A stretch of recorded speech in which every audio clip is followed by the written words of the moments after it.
Star Wars Squadrons put me through a roller coaster of emotions when the game first came out. At first I loved it, but as time went on, the lack of content started to rear its ugly head. In my opinion, the game started to sour. But I still find myself going back to the Star Wars Explains video on the Easter eggs and the story review. Initially I thought that just came from his love of pilots and alphabet squadrons, because when his video released, he talked about how much he loved it, and when I picked it up on Audible, I kept on going to sleep to it. But now in retrospect, I feel like that might have been me having a horrible sleep schedule and not the book itself, because after finishing the book, I loved it. But during that time of me revisiting the book, enough time had passed where Squadrons came out, and as I was listening to the book, I would just hear a lot of references to things that were in Squadrons that were call forwards from the book. I'm not going to do an Easter egg video about that because that's not really my thing, but I did want to point out some of the feelings while I was reading the book. You hear a lot of references to Squadrons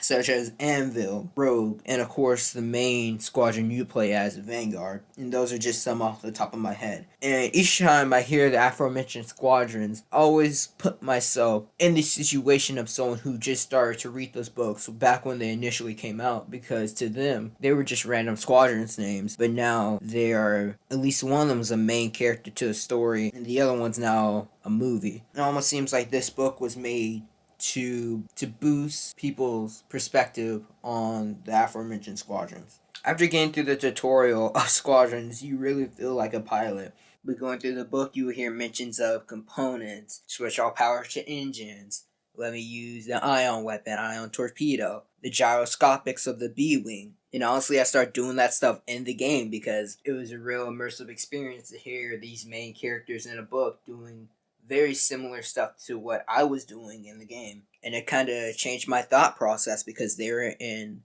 some of the situations that I was in. I'm not sure if that helped me or made me worse. When the book first came out, it was said a lot of the situations in the book were hard to visualize. Of the book I found myself struggling with was some of the written action. Occasionally I found myself having to go back a page or two and just reread a sentence or a paragraph and clarify some things.